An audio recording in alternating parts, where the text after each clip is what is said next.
నీకు నాకు స్వేచ్ఛ ఇచ్చింది దేనికి? ఫ్రీడమ్ ఇచ్చింది దేవుడు దేనికి? స్వేచ్ఛగా బ్రతకనికి కాదు, ఇష్టం వచ్చినట్టుగా బ్రతకనికి కాదు. ఇక అంత కృప, ఏం చేసిన కృప ఉంది. నా తప్పు చేసిన కృప, ఏ చేసిన కృప. ఇప్పుడు చాలా మంది కృపను అలా వాడుకుంటారు. కృప వాల్యూ పోయింది. కృప అంటే ఎంత శ్రేష్టమైన తెలుసా? ఐగుప్తీయులను 430 సంవత్సరముల బంధకం నుంచి వారిని విడిపించింది ఎందుకొరకు అని అంటే, వాళ్ళు వెళ్ళి అరణ్యంలో ఇష్టం వచ్చినట్టుగా నాలుగు దిక్కులకు పరిగెత్తమని కాదు. నిన్ను నన్ను దేవుడు ఈ శాపం అనే కాడి నుంచి విడిపించి, అపవాది అనే దాసత్వం నుంచి విడిపించి, పాపం అనే దాసత్వం విడిపించి స్వేచ్ఛ స్వాతంత్రం నీకు ఇచ్చినట్టు దేని కొరకు అని అంటే, ఇష్టానుసారంగా జీవించింది కాదు, ఆశీర్వాదాల కొరకు అసలే కాదు. నేను ఎందుకొరకు అని అంటే, ఆయనను సేవించడానికి దేవుడు మనల్ని పిలిచినాడు. To serve him. Motive of God for getting Israel out of Egypt was not to give them a better life, but to give them a better master.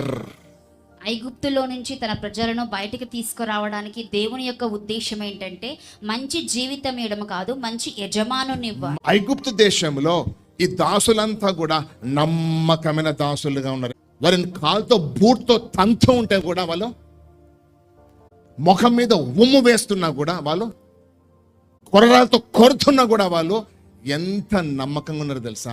ఒక మాట లేదు నోట్లో నుంచి. తల దించుకొని అవమానాలు, నిందలు, బాధలు, తన్నులు, కొరడా దెబ్బలు ప్రతిదీ అనుభవించినారు. They were good slaves.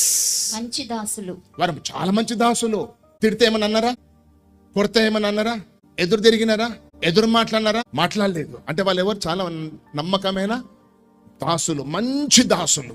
మరి ఇంత మంచి దాసులు, ఇంత నమ్మకంగా ఫరోకున్నారు కదా.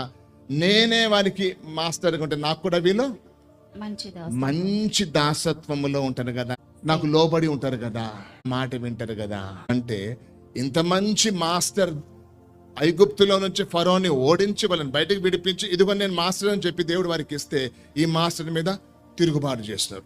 ఈ మాస్టర్ మీద సనిగినారు, గొనిగినారు, కంప్లైంట్స్ చేస్తున్నారు. అక్కడేమో నోరు మూసుకున్నావు. ఆడు తంతు ఉంటే నోరు మూసుకున్నావు. ఆడు నేను ఇబ్బంది పెడితే, అవమానపడుతూ నోరు మూసుకున్నావు. నమ్మకంగా ఉన్నావు. ఇక్కడ నీకు స్వేచ్ఛ ఇచ్చినాడు దేవుడు, నీకు ఆశీర్వాదాలు ఇచ్చినాడు దేవుడు. ఆకాశం నిన్ను కష్టపడకుండా నీకు మన్నా ఇస్తున్నాడు, పోషిస్తున్నాడు, నీకు వాగ్దానం చేస్తున్నాడు, పరలోకం ఇస్తున్నాడు దేవుడు. నీకు పాలు తెని ప్రపంచ దేశం నీకు ఇస్తున్నాడు. ఎందుకు నువ్వు మంచి దాసునిగా ఉండలేవు? కొడుతూ తిడుతుంటే నమ్మకంగా ఉన్నావు.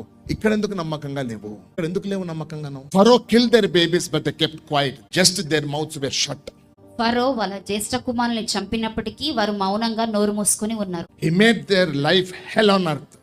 మీ మీదనే వారి యొక్క జీవితము నరకములాగా మార్చివేసింది. But they didn't complain.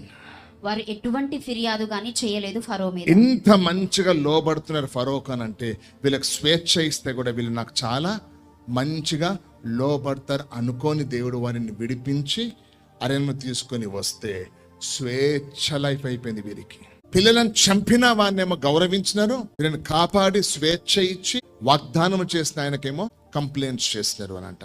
ఒక్కసారి చూస్తే మన జీవితాలు కొంచెం కనబడుతున్నాయి కదా. నేను రక్షించుకున్నాడు దేవుడు, నేను కాపాడినాడు దేవుడు. ఫ్రీగా నీకు ఇష్టం వచ్చినట్టుగా బ్రతకనీకి కాదు, నీకు మనసుతో వచ్చినట్టుగా చేయనీకి కాదు. దేవుని దగ్గర చిత్తం తెలుసుకొని చిత్తానుసారంగా జీవించడానికి దేవుడు నేను బయటకు పిలిచినాడు. టు డూ హిస్ విల్, ఆయన చిత్తము చేయడానికి.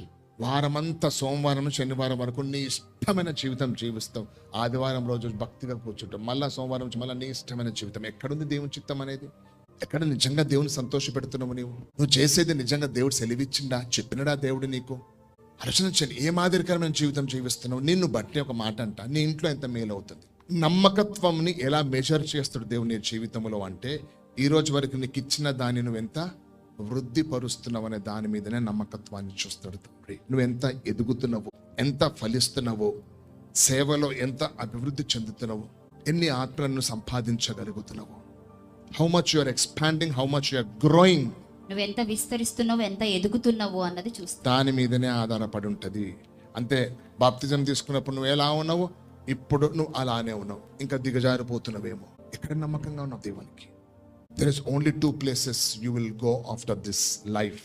ఈ జీవితం తర్వాత నువ్వు వెళ్ళవలసినవి 2 స్థలాలు, పరలోకము, నరకము.